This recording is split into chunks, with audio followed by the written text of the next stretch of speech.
On in a timely manner. We are now ready to depart. I recommend everybody grab a safe place to sit. We're going to be moving here in just a moment.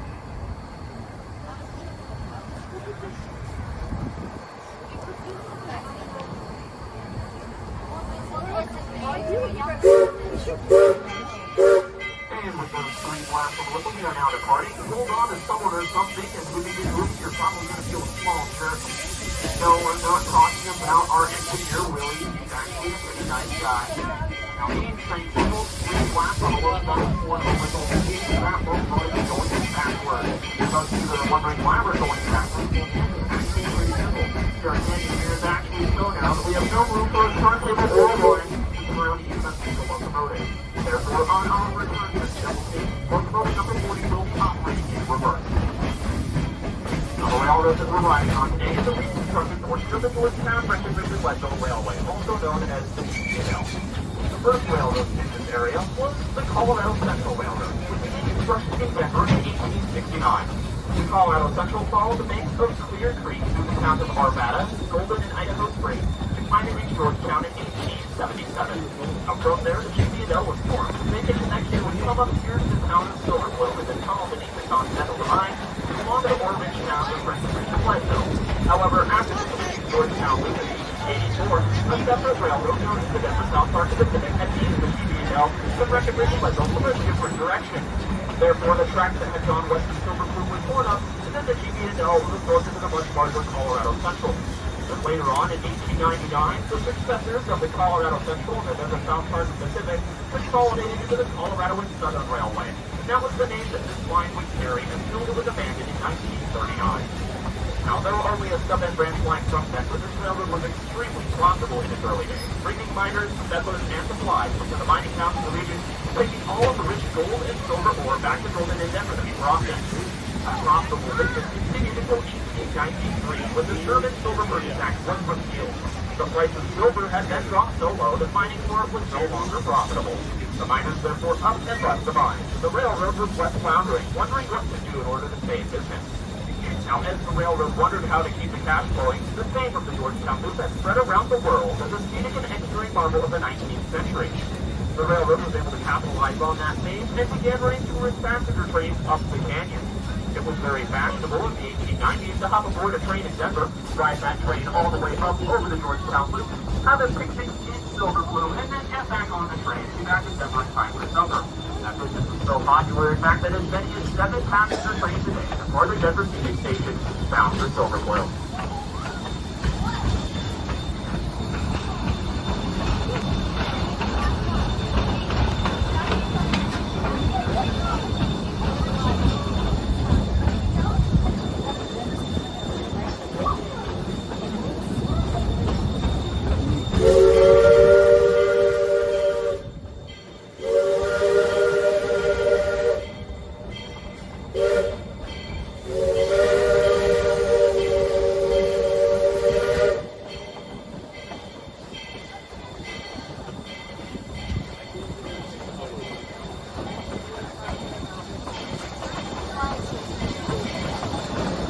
The heavy tourism industry continued into the early 20th century.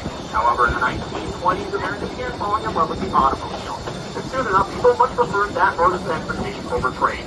Passenger service on the line had begun to dwindle, and by 1927, it dwindled so much that the Colorado and Southern discontinued passenger service on this line altogether. From then on, they only ran freight trains up and down the canyon, and even that business had begun to dwindle. In 1934, the railroads had to file for bankruptcy. As the Great Depression went on, things only got worse for Colorado and Southern. Finally, in 1939, this line was no longer producing any revenue whatsoever, so they filed for abandonment of the line. Between 1939 and 1941, all the rails between Silver Plume and Golden were torn up and sold for scrap. So you're probably wondering if the railroad was scrapped starting in the late 1930s. Are we riding on it in 2023? Well, in the 1950s, the Colorado State Historical Society began plans to rebuild this small portion of the railroad. During that time, however, the highway department built 2 interstate highways and an arcade, that concrete wonder on the opposite side of the canyon, I-70.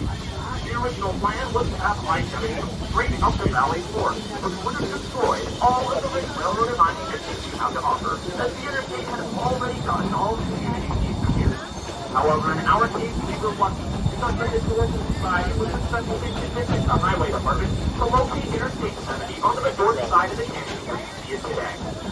Then, in 1973, using materials donated by the Union Pacific Railroad, as well as services offered by the United States the Historical Society began laying tracks from Silver Plume down toward Georgetown. Narrow gauge railroad equipment that was owned by Lindsay and Rosa Ashby was available and operating on their tourist railroad in Central City, Colorado. With the Ashby's locomotives and expertise in narrow gauge train operations, they were able to restore passenger service on the partially reconstructed Georgetown route in the summer of 1975.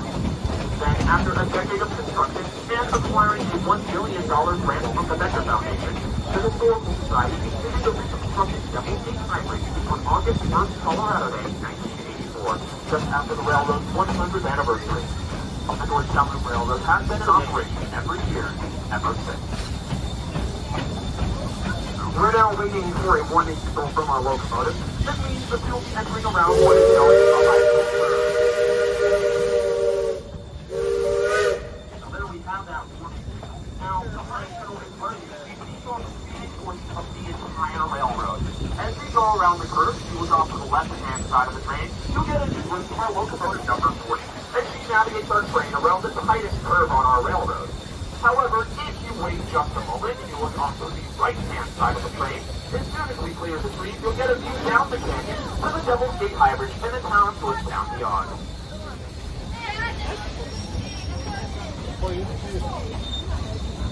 This large open area that we see off of the left-hand side of our train is known as the outfield. This is because a little further down the track there is a large grove of aspen trees. Now, in the heyday of the mining era, that grove of aspen was actually a baseball field that the miners had set in place to play a game of ball for friends and family on the weekend. Now, it is very possible that those old miners were the original Colorado Rockies Major League Baseball team. I don't know how true that information is, though, because I know the back in the 90s, they only could have been playing in the minor league. Yeah, that joke is why we don't know potatoes in the gift shop.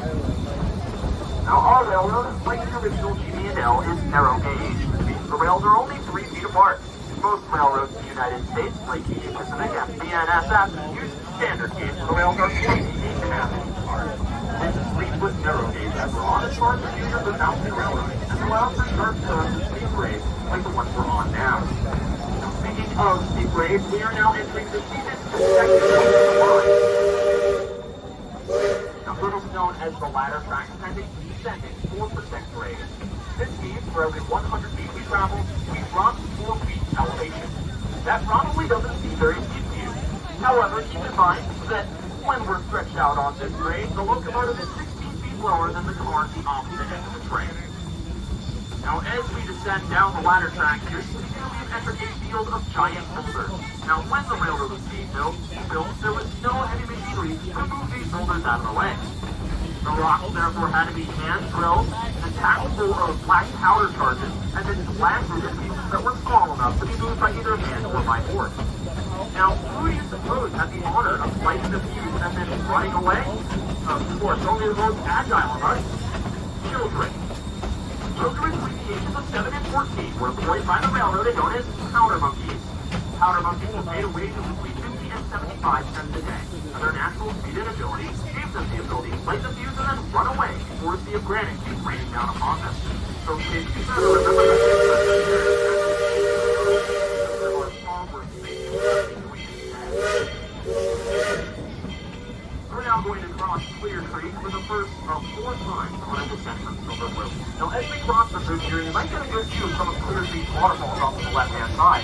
However, if you wish to get a picture, I recommend you hold your camera pretty high, because the sides of this bridge are infamous for photo bombing.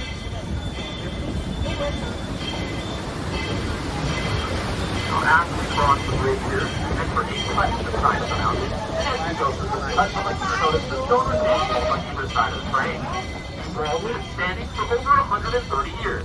They were laid in the 1880s by Cornish and Welsh miners using a method known as brine stacking. If you look very closely at the walls, you'll notice there is no mortar or cement holding them together. They're held up completely by friction and gravity alone. These walls have required very little maintenance over the past century, And the metal retaining bolts that you can see to the left-hand side were added after the construction by 70 only to ensure the wall stability. Now, ladies and gentlemen, the train will now be arriving at the Lebanon Mine Tour stop. If you have purchased the optional Lebanon Extended or Lebanon Gold Standing Mine Tour, this will be the only stop for all mine tours. Now, before you depart the train to your tour, please make sure you have all of your personal possessions and belongings. Also, please make sure that each member of your group has one of those blue orange colored wristbands on their wrist and visible to the mine tour guides to inspect as they get off of the train. Once again, folks, this will be the only stop for all mine tours.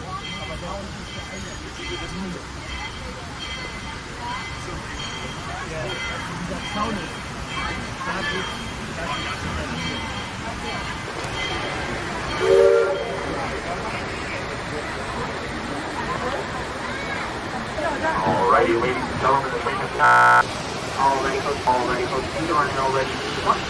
Please everyone get underway.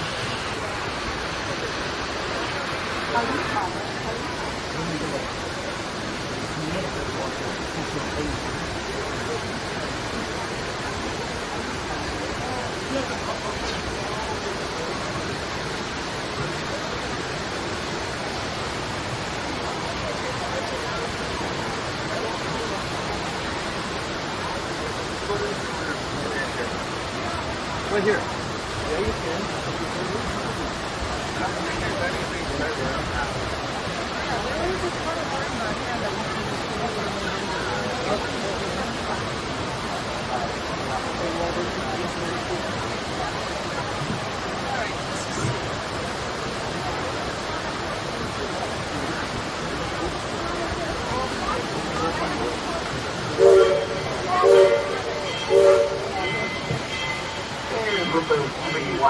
We are now departing. For those of you that are still on the bike, we'll also be back on board. Hope you enjoyed a little bit of on your tour day. As we depart the station here, we cross the Silver Plume for the second time on the extensive.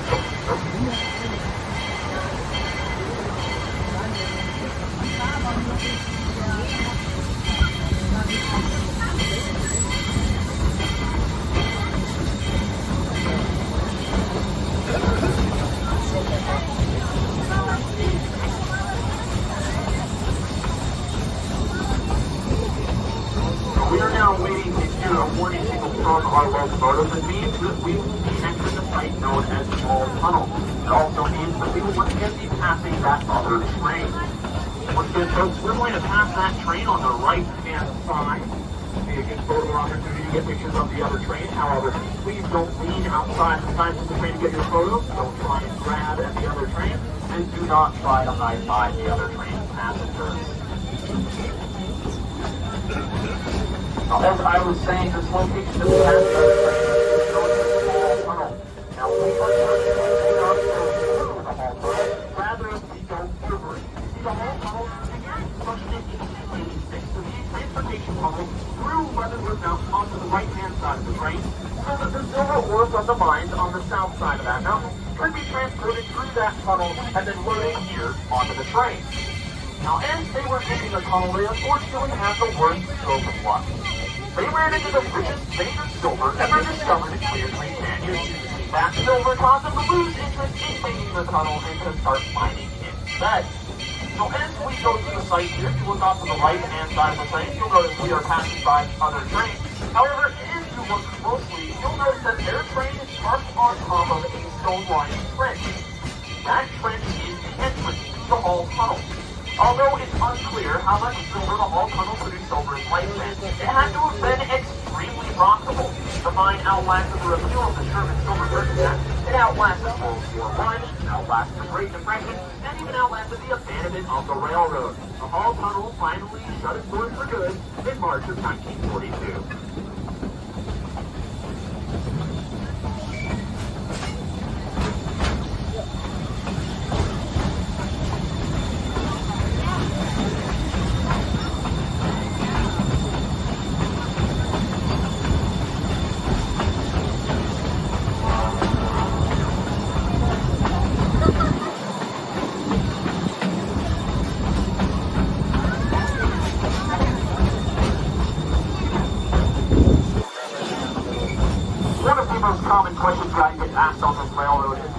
place called a loop. We haven't gone in a circle. Well, that's an excellent question if you don't know railroading terms. See, in railroading terms, a loop is a spiral, not a circle. Our train is now in a curve, or if you look off to the left-hand side and down to the lid, you'll notice a set of railroad tracks. We were on those tracks earlier today, and we'll be on those tracks here again in just a few minutes after we cross the Devil's Gate High Bridge and descend the opposing side of the canyon. Now, the story of the loop is that it was the surveyor's answer for the problem of getting the railroad from Georgetown to Silver Plume. On paper, it seems really simple. The towns are 2 miles apart, so you roughly 2 miles of track, right? Wrong. Even though the towns are only 2 miles apart, they differ in elevation by approximately 650 feet. If the track relates straight up the valley, or it would have used a grade of well over 6%, which is far too steep for a normal rail operation. If you were to cross the canyon to I-70, the grade that you see there varies between 6 and 7%. And you'll notice that when semi-trucks are going up that hill, they have a really hard time hauling one trailer. So could you imagine a small steam locomotive attempting to haul 6 loaded freight cars up the same hill? We definitely would not be able to make the trip. The surveyors therefore designed a line that doubled back and looped over itself to gain elevation. Now this increased the mileage by track between the towns to 4.5 miles. However, it decreased the average grade on the railroads to 3.5%, which was much more manageable for the small locomotives of the late 1800s.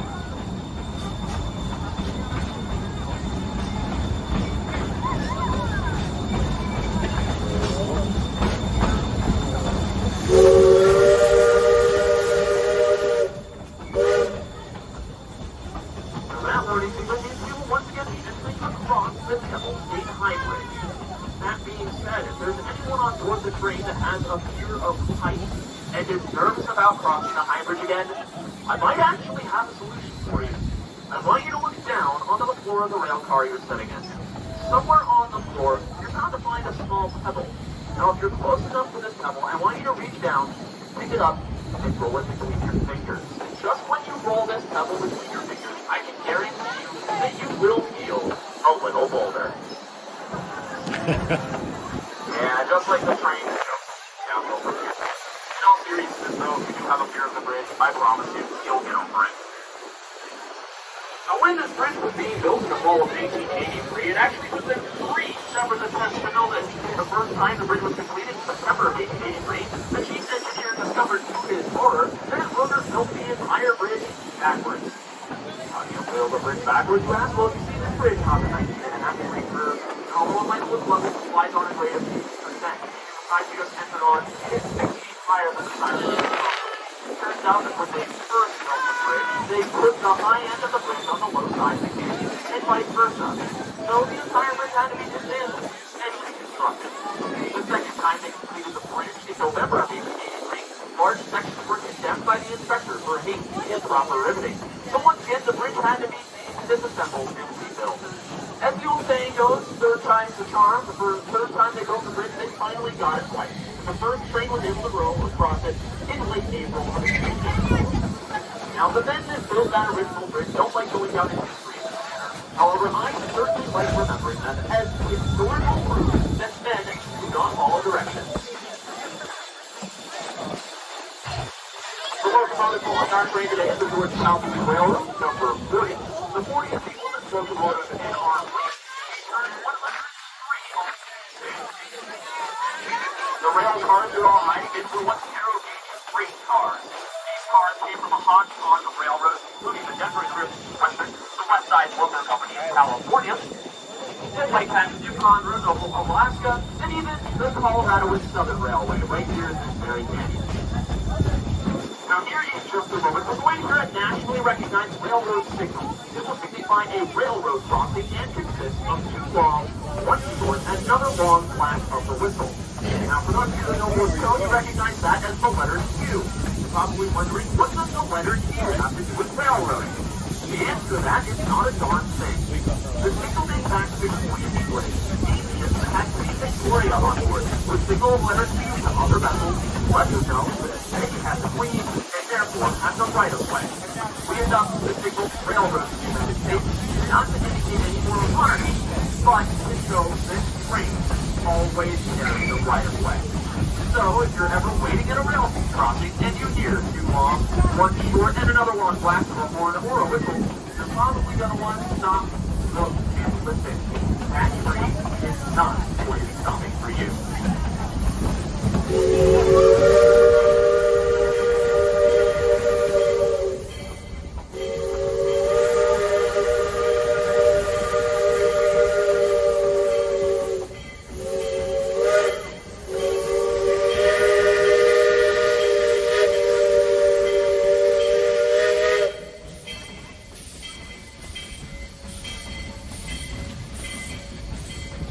Back in the old days, they'd say you wouldn't have to look up into the cab and see who your engineer was based on the way he or she played that signal.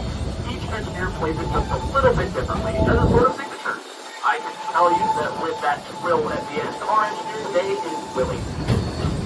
We are now passing over Clear Creek for the fourth and final time on our descent from Silver Plume.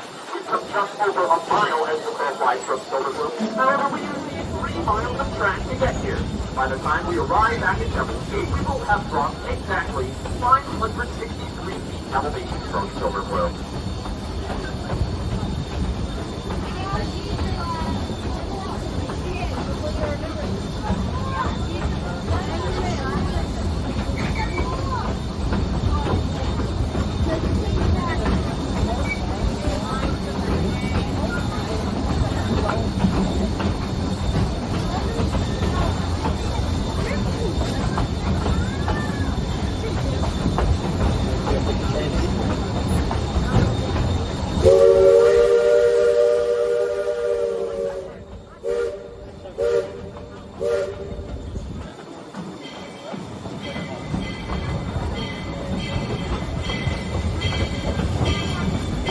Unfortunately, like all good things, our train ride must come to a close. We are now riding back at Devil's Gate, Georgetown. Folks, all of us here at the Georgetown would like to thank you for riding with us, and we wish you a safe ride home. As we arrive at the station, please take the time to check your surroundings. Make use of all of your personal possessions for one. Anything of value left on board will be defined amongst the train crew and sold on either eBay or Facebook Marketplace. Now, parents, I want you to keep a close eye on your little ones. Any children that I discover left on board will be given a conductor's hat for free to work. Trust me, most kids end up liking their new job working on the railroad so much that they